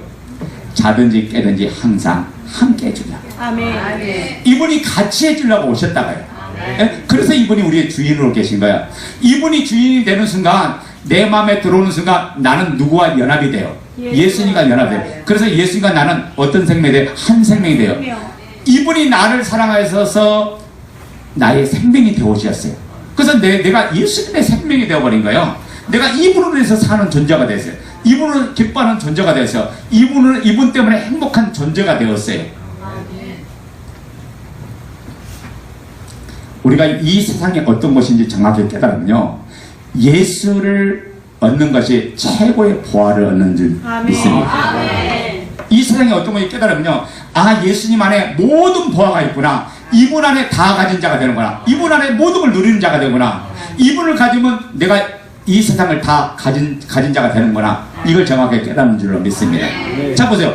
마귀가 지배하는 이 세상이잖아요. 어둠의 권세가 지배하는 이 세상에 우리가 사모할 건 뭐 있어요?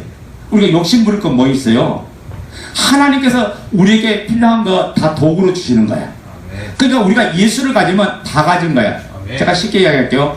자, 이거는 다이아몬드라고 합시다. 제가 없어서 이야기하는 거예요. 이게 다이아몬드예요. 이게 금반지예요.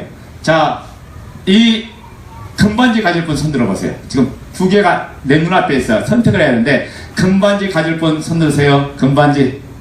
이 반지 갖고 해야 되는데 선수가 일어나서 이야기하는 금반지. 아무도 없죠? 자, 그러면 다이아몬드 가질 분 손 드세요. 다이아몬드. 예, 손 내리세요. 둘 다요.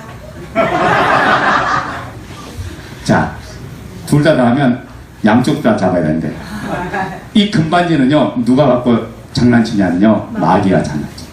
세상이 주는 건 금반지야. 하나님이 주신 것은 다이아몬드예요. 여러분, 아마 여러분 다 다이아몬드 잡았는데 왜 다이아몬드 잡았어요? 가장 귀한 거니까. 아, 금보다 가치가 더 크잖아요. 금보다 귀하잖아요. 다이아몬드 가지면 금반지 10개, 100개 가져와도 안 바꿔. 그잖아요. 그죠? 안 바꿔요. 왜 그렇습니까? 이 다이아몬드를 따를 것이 없잖아요. 너무 귀한 걸 가지니까 다른 것이 없어도 괜찮아. 그러니까 여러분 안에 예수가 주인 되는 순간부터 내가 건강이 없어도, 물질이 없어도, 내 삶이 순탄하지 않아도 이분을 가지면 내가 그것 때문에 실망하고 낙심하고 좌절하지 않는다고요. 아멘 됩니까? 내 생활이 어렵다고 실망하고 낙심하지 않아요. 왜? 나는 최고를 가지기 때문에. 자, 따라서 합니다. 예수님 안에 모든 보화가 있다. 아멘 됩니까? 예. 이게 이 세상에서 예수님이 나의 주인한 이 사실 하나가요, 이 사실 하나가 최고의 축복이 되는 거야. 아멘. 왜? 마귀가 지배하는 이 세상에 예수님이 나의 주인이다. 그러니까 나 대장 대신 예수를 붙들고 나가니까 나를 이길 자가 없고, 아멘. 나를 무너뜨릴 자가 없는 거야. 이게 세상이 뭐라 할지라도, 세상이 나를 유혹할지라도 나는 오직 믿음만 바라보고, 믿음의 주만 고백하고 그분만 향해서 전진하고 달려가는 줄로 믿습니다. 아멘. 이 세상에서 예수를 주인을 믿는 자는요, 어떤 상황 속에서도 오뚜기처럼 일어나는 거예요. 아멘. 여러분, 욥을 보세요. 욥의 삶을 보면 갑자기 큰 시련이 찾아왔죠. 동방에서 부자인 욥에게 갑자기 큰 시련이 찾아옵니다. 재물이 날아갔어요. 자식이 죽었어요. 거기다가 아내까지 와서 저주하고, 나 같으면 차라리 하나님 저주하고 난 죽어버리겠다. 아내가 그러면서 떠나가 버리죠. 그때 욥이 뭐라고 말합니까? 다 떠나가고 심지어 온몸에 욕창이 났어요. 그래서 온몸을 기와장으로 긁으면서 있을 때 욥은 일어나서 이렇게 고백해요. 하나님을 이렇게 찬양하잖아요. 주시니도 여호와시오, 거둬가시니도 여호와시다. 모든 것이 다 죽기로부터 왔고 죽기로부터 돌아간다는 그 고백을 하잖아요. 욥이 다시 일어난 것처럼 오늘 내 생명, 내 재물, 모든 것이 다 떠나도 예수님을 주인으로 믿는 자는 오뚜기처럼 벌떡 일어날 줄로 믿습니다. 아멘. 이 고백했던 욥에게 하나님은 갑절의 은혜를 주신 거예요. 아멘. 아멘. 우리가 현재는 눈으로 보면 빼앗기는 것 같아요. 현재는 부정한 것 투성이에요. 그런데 예수 안에 부정한 것이 없는 줄로 믿습니다. 이분은 다 가진 자가 되게 하시고 다 누리게 하신 거예요. 그러니까 정확하게 이분이 나의 주인으로 이분을 모시기만 하면 그때부터 내 인생이 새롭게 되는 거예요. 제가 세상 노래를 좋아하는 게 딱 하나 있어요. 누굴 좋아하냐? 송대관 노래. 그렇죠. 쨍하고 해뜰 날. 그날 좋아요. 왜 좋아할까요? 가사가 좋잖아요. 네? 내 인생이 그런 날이 온다는 거죠. 근데 그분을 모시면 지금부터 될 줄로 믿습니다. 어찌다가 되는 게 아니라 이분만 나의 주인 되어주면 끝나는 거예요. 예수님을 통해서 우리는 쨍하고 해뜰 날 되는 줄로 믿습니다. 우리 인생이 그렇게 바뀌는 거예요. 그래서 예수님이 주인 된 사람은요, 근심하는 사람 같으나 근심하지 않아. 네? 무명한 자 같으나 유명한 자고, 가난한 자 같으나 부한 자가 되고, 모든 것을 다 가진 자가 되는 거예요. 왜? 이분이 최고의 부활입니다. 이분만 가지면 다 가지는 거예요. 그러니까 우리가 부활의 주님, 이분이 내 안에 영접되는 순간 내 인생이 바뀌는 거예요. 지금까지 뭐예요? 내가 주인 되었어. 내가 주인 되어서 그렇게 힘들었던 거예요. 잘 보세요. 내가 주인 되면 책임을 누가 져야 될까? 내가 되는 거예요. 맞아요? 네. 내가 주인이니까 내가 책임져야죠. 자, 예수님이 주인이에요. 그럼 책임 누가 져야 돼? 예수님이 져야 돼. 아니 왜 종놈이 걱정해? 왜 주인이 걱정해야죠. 아멘 됩니까? 이분이 주인이면 이분이 알아서 하는 거예요. 이분 앞에 맡기면 이분이 내 생각보다도, 내 계획보다도, 네? 내가 바라는 것보다도 더 크게, 더 넓게, 더 부하게 주신 줄로 믿습니다. 이분은 다 주시려고 오신 거잖아요. 어디서 보여주셨어요? 십자가에서 당신의 생명까지 주셨어요. 그래서 로마서 8장에 말합니다. 아들까지 내가 줬는데, 우리 한번 볼까요? 8장 32절. 네, 로마서 8장 32절이죠.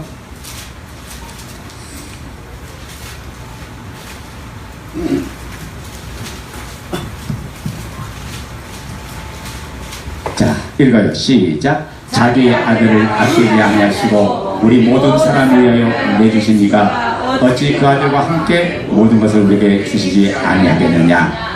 이분이요, 자기 아들까지 아끼지 않으셨어요. 다 여러분들을 위하여 하신 하나님의 은혜인 줄 믿습니다. 그러니까 여러분들이 예수님 짤이에요. 네? 예수님의 생명으로 여러분이 태어난 존재예요. 그만큼 하나님의 사랑받는 존재예요. 아들을 위해서 아끼지 않으한 분이 이분이신데, 아니 우리가 바라는 거 이분이 왜 안 주시겠냐고요. 이분 안에서 우리는 이미 다 가져야 되고, 이분 안에서 우리는 누린 자가 되는 줄로 믿습니다. 그러니까 우리 인생을 이분 앞에 다 맡기는 거죠. 그래서 마태복음 11장 28절에 이렇게 고백합니다. 수고하고 무거운 짐진 자들아 다 내게로 오라. 내가 너희를 쉬게 하리라. 나는 마음이 오냐고 겸손하니 나의 먹이를 먹어 내게 와서 배워라. 그러면 너희 마음에 뭘 얻는다? 힘을 얻을 것이다. 마태복음 11장 28절 29절 말씀이잖아요. 이분 앞에 와서 다 맡기면 돼. 누가 책임져준다? 예수님. 그래서 뭐라고 말하니까 너희들 염려가 있거든 뭐 하라? 다 맡기라. 빌립보서 4장 6절부터 9절 내용이잖아요. 염려가 있거든 뭐 하라? 이분 앞에 다 맡기라. 그러면 이분이 어떻게 되세요? 모든 것을 평강 가운데 인도해주시고 우리의 마음과 생각을 지켜주시고 이분이 모든 것을 책임져 준다는 말씀이잖아요.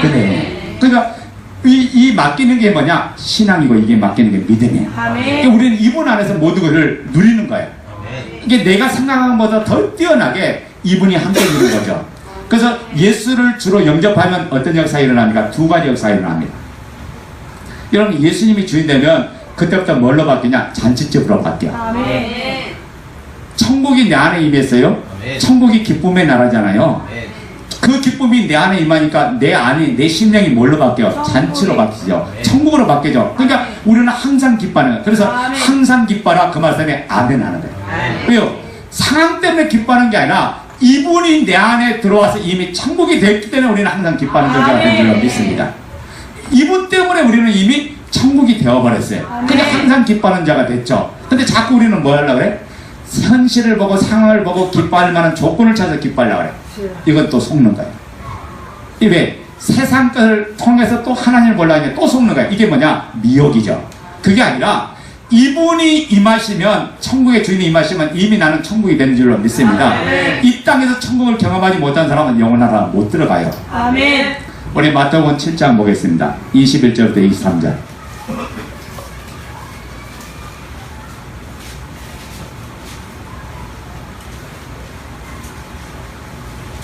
마태복음 7장 21절부터 23절 시작. 나더러 주여 주여 하는 자마다 다 천국에 들어갈 것이 아니요 다만 하늘에 계신 내 아버지의 뜻대로 행하는 자라야 들어가리라. 그날에 많은 사람들이 나더러 이르되 주여 주여 우리가 주의 이름으로 선지자를 하며 주의 이름으로 귀신을 쫓아내며 주의 이름으로 많은 권능을 행하지 아니하였나이까 하리니 그때 내가 그들에게 밝히 말하되 내가 너희를 도무지 알지 못하니 불법을 행하는 자들아 내게서 떠나가라 하리라.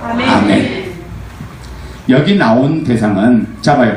그날에 많은 사람들이 주여 주여 한다 그랬죠. 오늘 보면 나더러 주여 주여 하는 사람이 있다고 이야기하죠. 지금 예수님께 주여 주여 하는 사람이 있다고 이야기하죠. 자, 이 사람이 믿는 사람일까요? 안 믿는 사람일까요? 믿는 사람. 맞죠. 믿는 사람이죠. 그런데 주님의 반응이 어떻게 합니까? 주여 주여 한다고 천국에 들어가는 것이 아니라 하나님의 뜻대로 하는 자가 아멘. 천국에 들어간다.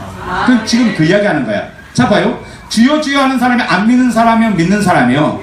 믿는 사람을 얘기하잖아요. 신앙인을 이야기하잖아요. 그런데 이 주여 주여 한다고 천국에 들어가는 것이 아니라 하나님의 뜻대로 하지 않으면 천국을 못 들어간다. 거기다가 요한복음 6장 40절을 적어놓고 찾아가 봅시다. 자, 아버지 뜻이 뭔가?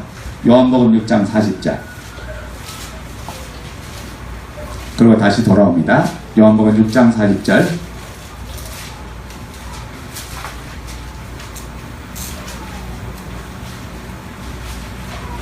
자, 읽어요. 시작. 내 아버지의 뜻은 아들을 보고 믿는 자마다 영생을 얻는 이것이니 마지막 날에 나를 다시 살리라 하시리라. 여기 아버지 뜻이 뭘까요? 여러분, 아버지 뜻이 거창한 것이 아니라 이분을 나의 주로 나의 하나님을 믿는 걸 이야기하는 거예요. 내 아버지 뜻은 뭐냐? 예수를 나의 주로 나의 하나님을 믿는 것이 이것이 아버지 뜻이라고 지금 이야기하잖아요. 그러니까 봐요. 주여 주여 하는 자마다 천국에 들어가는 것이 아니라 예수를 주인으로 믿는 사람, 그분을 나의 하나님을 믿는 이 사람은 천국에 들어간다. 지금 그 이야기를 해요. 그러니까 사람들이 와서 따지는 거야. 아니 주님, 내가 주의 이름으로 귀신을 쫓아냈습니다. 주의 이름으로 병든 사람을 치유했습니다. 주의 이름으로 능력을 행했습니다. 주의 이름으로 선지자 노릇했습니다. 그 말은 주의 이름으로 내가 선생이 돼서 수많은 사람을 말씀으로 가르쳤습니다. 지금 이야기하는 거예요. 그런데 주님 뭐라고 해요? 이 불법을 행하는 자들아 내게서 떠나가라. 지금 이야기하잖아요. 무슨 말이에요? 너가 아무리 주의 이름으로 행했을지라도 너가 나를 안 믿으면, 나를 주인으로 안 믿으면 너는 나와 관계가 없다는 거예요. 지금 그 이야기하는 거야. 우리가 여러분 예배당 다니고 교회 다니고 신앙생활 해도 여기 초대교회 다녀도 예수를 주인으로 믿지 않으면 나는 그분하고 상관이 없다. 그래서 예수를 주로 믿지 않으면 구원이 없는 거예요. 아까 구원의 조건이 뭐라고 했어요? 예수를 주로 시인하고 저가 죽은 자 가운데 다시 살아나시는 것을, 이 부활을 믿어야 내 마음에 믿으면 구원을 얻는다고 했어요. 제가 성경대로 이야기할게요.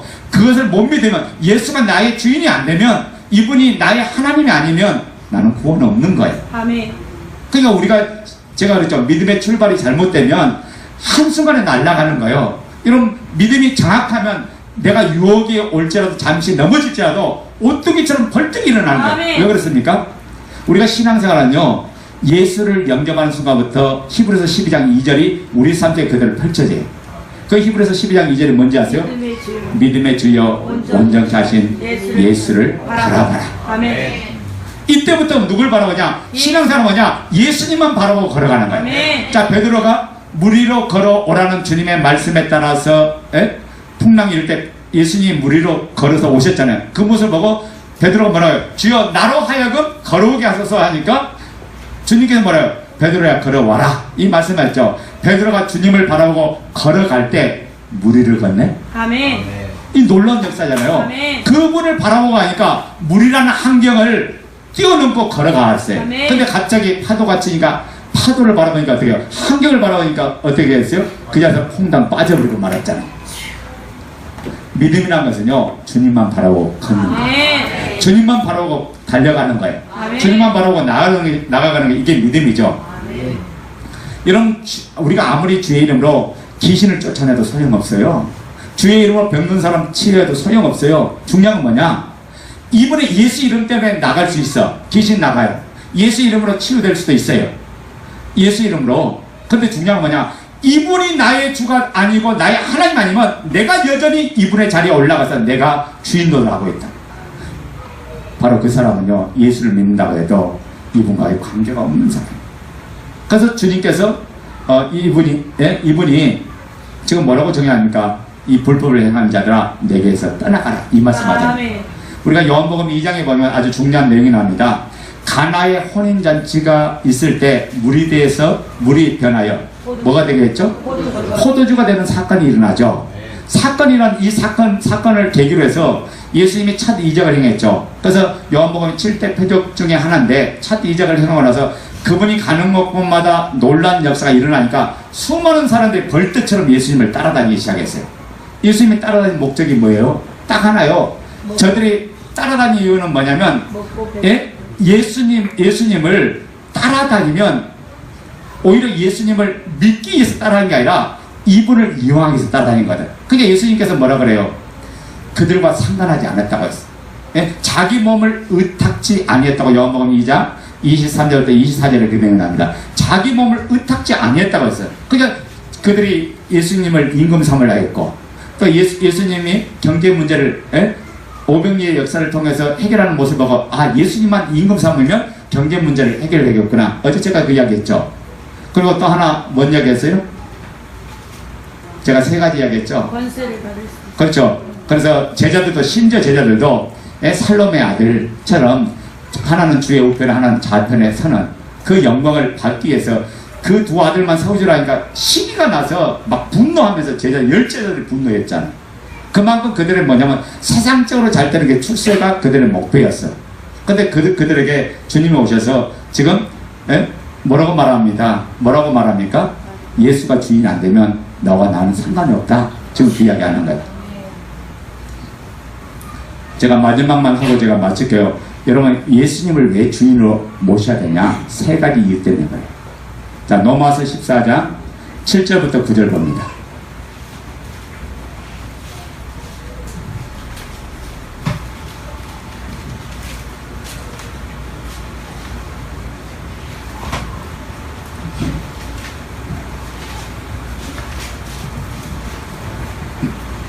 자, 읽습니다. 로마서 14장 7절부터 9절 시작. 우리 중에 누구든지 자기를 위하여 사는 자가 없고 자기를 위하여 죽는 자도 없도다. 우리가 살아도 주를 위하여 살고 죽어도 주를 위하여 죽나니 그러므로 사나 죽으나 우리가 주의 것이로다. 이를 위하여 그리스도께서 죽었다가 다시 살아나셨으니 곧 죽은 자와 산 자의 주가 되려 하심이라. 아멘.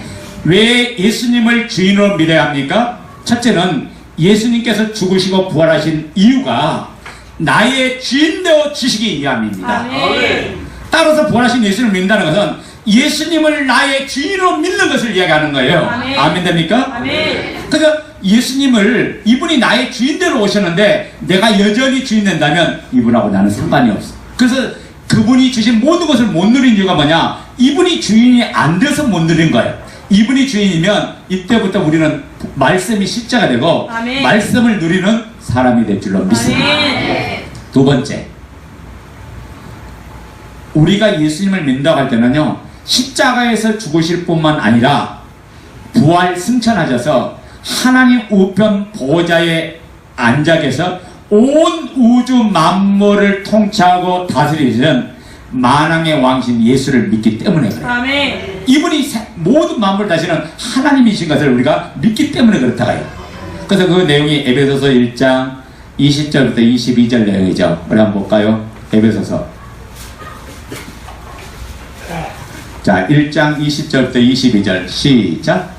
그의 능력이 그리스도 안에서 역사하사 죽은 자들 가운데서 다시 살리시고 하늘에서 자기의 오른편에 앉으사 모든 통치와 권세와 능력과 주권과 이 세상뿐 아니라 오는 세상에 일컫는 모든 이름 위에 뛰어나게 하시고 또 만물을 그의 발 아래 복종하게 하시고 그를 만물 위에 교회의 머리로 삼으셨느니라. 아멘. 그러니까 만물이 예수 그리스도 이름 앞에 교회 앞에 굴복되는 줄로 믿습니다. 아멘. 그분이 교회의 머리예요. 아멘. 교회는 세상의 빛이에요. 아멘. 교회가 흔들려 버리면 세상이 나갈 방향을 알지를 못해요. 그러니까 교회가 그래서 이 시대를 깨우고 이 시대를 살리는 것이 교회다가요.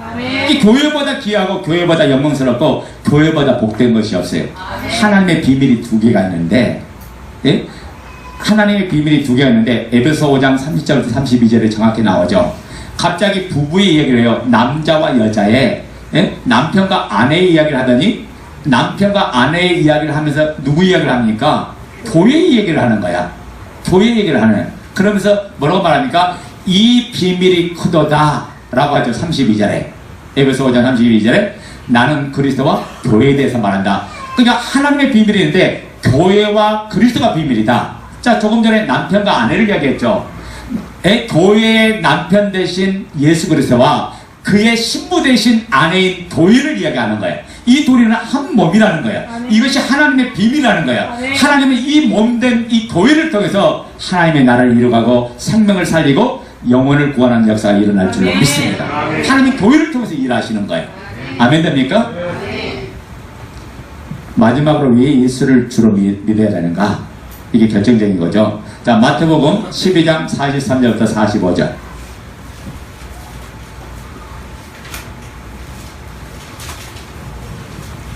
마태복음 12장 43절부터 45절 읽습니다. 시작. 더러운 귀신이 사람에게서 나갔을 때 물없는 곳으로 다니며 시기를 구하되 쉴 곳을 얻지 못하고 이에 이르되 내가 나온 내 집으로 돌아가리라 하고 와보니 그 집이 비고 청소되고 수리되었거늘 이에 가서 저보다 더 악한 귀신 7을 데리고 들어가서 거하니 그 사람의 나중 형편이 전보다 더욱 심하게 변하리라. 이 악한 세대가 또한 이렇게 되리라. 아멘. 여러분 봐요.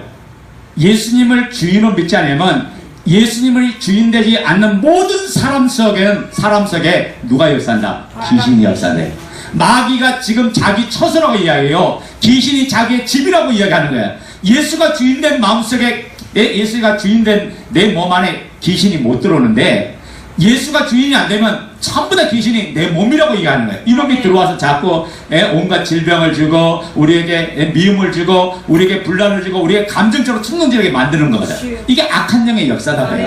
그러니까 예수님이 주인된 자만이 자유하는 거예요. 아멘. 그래서 아마 그런 경우가 있는 거예요. 축사를 하니까 장로에게도 귀신이 나가고 아멘. 권사에게도 나가고 아멘. 집사에게도 나가고 아멘. 여러분 이게 나가면 될까요? 안 나갈까요? 아니 예수님이 주인 되면 귀신이 자기가 권리를 주장하면 될까요? 안 될까요? 아니죠. 그러니까 예수님이 주인 안 되니까 이놈이 자기 집이거든. 그러니까 예수 이름 나가! 라고 하니까 뭐요? 귀신이 갑자기 나가는 거야. 이게 진짜 아이러니한 거야. 예수님이 주인이면 악한 영이 들어오지 못할 줄로 믿습니다. 내 마음의 주인은 누가요? 그래서 하나님이 그랬어요. 내 몸이 하나님의 거룩한 성전이다. 고린도서 3장 16절에 이야기했잖아요. 고린도서 6장 19절에도 이야기하죠. 너의 몸이 하나님의 성령의 전인 줄 너희가 알지 못하느냐. 아멘. 내 몸이 하나님의 거룩한 성전이요. 그래서 하나님은 우리의 육신을 뭘로 쓰기를 원한다? 하나님의 영광을 나타내는 도구로 쓰기를 원한다. 아멘. 그래서 로마서 6장의 10절부터 12절의 그 내용이 나옵니다. 죄에 대해서 너는 이미 죽은 자가 되고 아멘. 의에 대해서 너는 산 자다. 아멘. 그래서 너희 몸이 불의의 병기로 쓰지 말고 너희 몸을 뭘로 써라. 12절에 제가 너희 죽을 몸에 지배를 받지 못하게 몸의 사욕을 순정치 말고 너희 몸을 어떻게 쓰라? 의의 병기로 사용하게 하라. 아멘. 이 병기라는 단어가요 무기, 악기, 도구란 뜻이야. 하나님이 연주하는 악기, 이 아멘. 도구란 뜻이야. 그러니까 내 몸이 하나님의 거룩한 영광을 나타내는 도구가 되어야 될 줄로 믿습니다. 그러니까 예수님이 주인 되면 이 역사가 일어나는 줄로 믿습니다. 그래서 예수님을 자 따라합니다. 예수님만이 나의 주인입니다. 나의 주인입니다. 예수님만이 나의 주인 되어 주옵소서. 나의 주인 되어 주옵소서. 예수님이 예수님이 나의 주인 될 때 나의 주인 될 때 나는 더 이상 나는 더 이상 죄 아래 죄 아래 사망 아래 사망 아래 묶여있지 않고 묶여있지 않고 자유한 자가 됩니다. 자유한 자가 됩니다. 우리 한번 이 시간 기도합시다. 아멘. 오늘 왜 예수님이